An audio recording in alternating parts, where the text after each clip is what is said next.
Hello, I'd like to say in this video why I think atheism needs a new approach. Just before I start on my arguments, let me just say that I'm not an atheist who hates religion, hates believers. I'm primarily interested in the truth, and I think that when different people have different beliefs about what is true, then conflicting beliefs, we should try and discuss those and try and get to the truth of the matter.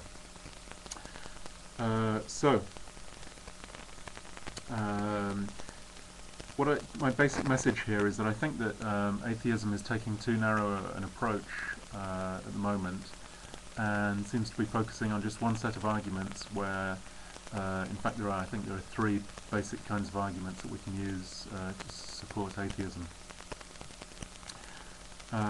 So let me say what these are. The first kind of argument that's used, and this is the one that is actually mainly used by atheists at the moment, makes use of facts, of evidence, and of the best science.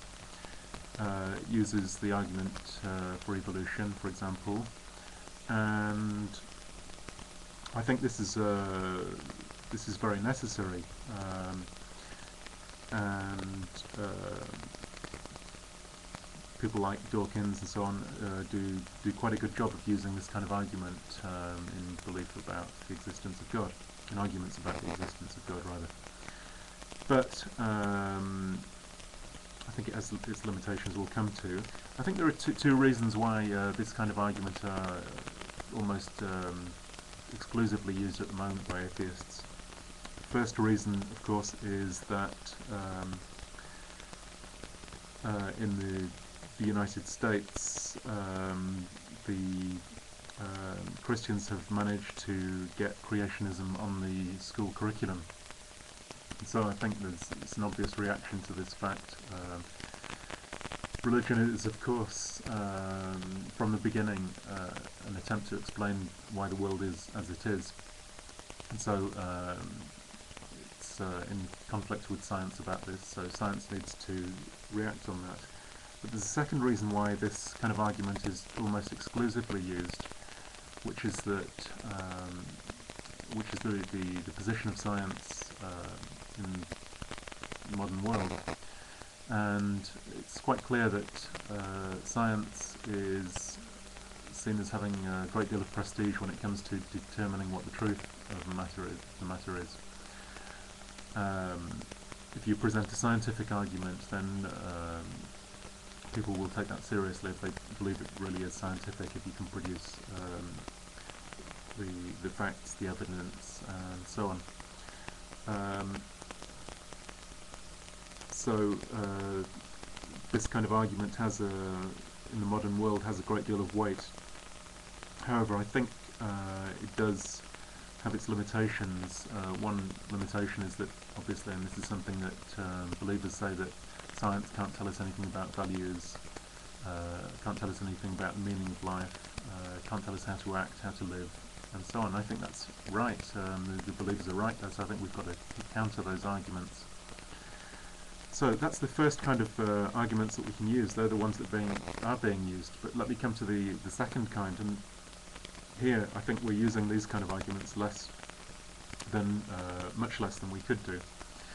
And so what am I talking about here? Well, basically, I think what we need to do is to shift our gaze from looking at the external world and things that science can talk about, onto the believer, him or herself. So, and here, natural science doesn't have anything to say really, but what I believe is that social sciences and human sciences have a great deal to say about religious belief, and in fact produce some arguments that could support us as atheists. When you have a discussion with a believer, very often you start talking about these scientific arguments, what you'll come down to in the end is they'll say, well, at the end of the day, I believe because I feel that there's some greater being out there, and it's a matter of feeling, and that's what causes me to know that God exists, rather than something that's out there in the world. I mean, they use that, but I think it's a kind of, very often it's a secondary thing, at least for very serious believers. So we need to turn our attention onto what does it mean for somebody to believe. Why does somebody believe in the existence of God? And here, I think, people have addressed this question, have been addressing this question for a long, long time, and in particular people in the social sciences and in the human sciences. Obviously, religion is a very social affair. People come together to worship, for rituals, to pray together, and so on. And so religion is a form of sociability, and I think that's an aspect of religion that we need to address very seriously. And this is what sociology has done for a long time, from people like Weber and Durkheim. I would say, if you don't know anything, if you're an atheist and you want to know something about the sociology of religion that can help you in your arguments, well, first step, go to Wikipedia. Wikipedia have a page on the sociology of religion, with lots of, which gives a good overview, and then under that you have some good references that you can follow up afterwards. Obviously, belief is not just a social thing, though. It's also something, as we mentioned, it's something very emotional. In fact, I think belief in God is something between an emotion and a belief. It's not like a belief in any other thing, so that's why it's so firmly anchored in the believer. And here, obviously, we're in the domain of psychology, and psychologists have thought about the psychology of religion again, and the same in psychoanalysis. I think these very fruitful domains for questioning belief and seeing what it is, what kind of needs, because religion responds to various kinds of needs, whether they're social, psychological, and so on. So in the domain of psychology, same again, if you don't know much about this area, go to Wikipedia. They have a great page on the psychology of religion. You can follow up the references and so on. So those are the kind of negative, or the areas in which we can produce negative arguments for saying, well, look, maybe religion isn't what you think it is, maybe it's something else. Obviously, from our point of view, what we want to say is that this feeling that the believers have doesn't guarantee that there's anything outside the believing subject. It's just something that's happening to the subject. That doesn't logically imply that there's anything outside the believer at all.